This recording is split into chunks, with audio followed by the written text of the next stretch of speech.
Uděláme si takový nejlepší dort.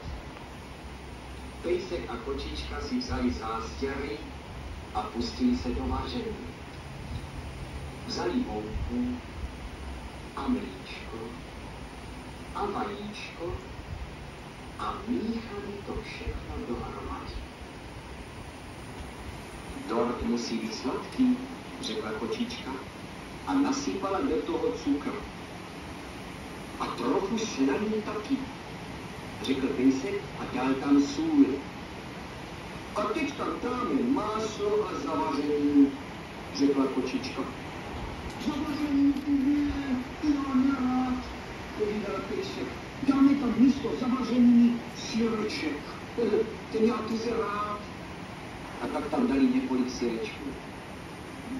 Mně se zdá, že je málo mastný, řekla kočička. Musíme tam dát několik špekových kůží.